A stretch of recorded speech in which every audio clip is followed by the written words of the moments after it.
جنگ جو ہوئی ہے کربلا میں، مارکہ کربلا جو ہوا ہے، یہ یزید اور امام حسین کے درمیان نہیں تھا، بلکہ حسینیت اور یزیدیت کے درمیان تھا۔ یعنی یہ شخصی لڑائی نہیں تھی، بلکہ نظریات کا تصادم تھا۔ اگر شخصی لڑائی ہوتی تو یزید جیت گیا تھا، بطور شخص حضرت امام حسین شہید کر دیے گئے اور یزید جو ہے وہ تخت و تاج پہ متمکن رہا۔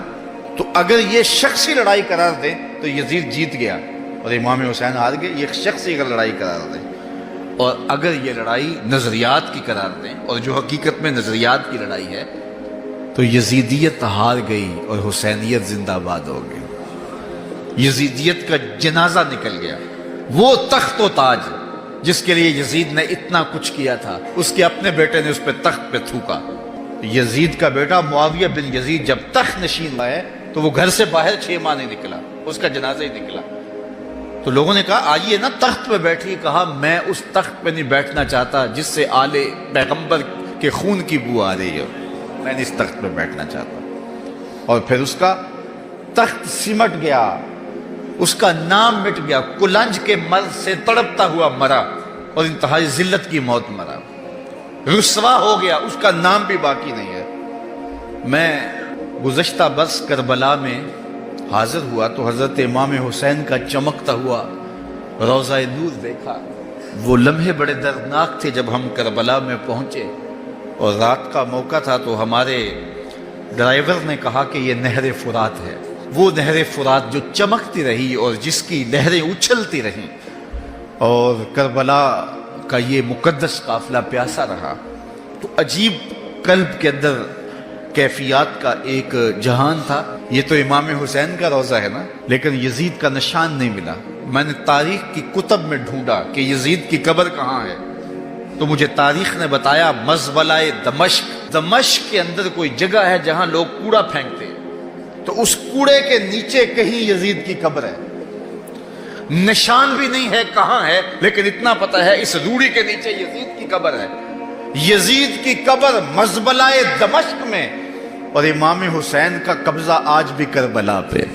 تو یزید کا نام مٹ گیا، اس کا تشخص مٹ گیا، امام حسین کا نام بھی باقی، آپ کا ذکر کی باقی، اور آپ کے تذکروں کی خوشبو بھی باقی۔ تو یہ شخصی لڑائی نہیں تھی۔ میں نے اس دن عرض کیا تھا کہ طلحہ بن عدی بن حاتم نے 30,000 لوگ پشت پہ کھڑے ہونے کی بات کی تھی، لیکن امام نے اس پیشکش کو ٹھکرا دیا تھا، اس لیے کہ آپ حق اور باطل کی راہیں اجالنا چاہتے تھے، اور وہ انہوں نے اجال لی۔ حضرت امام حسین کی شہادت کے بعد بھی یہ جنگیں جاری رہی۔ مالک اشتر کی قیادت میں مختار سقفی کی فوجیں ابن زیاد کی فوجوں کے مقابلے میں فرات کے کنارے لڑ رہی تھی۔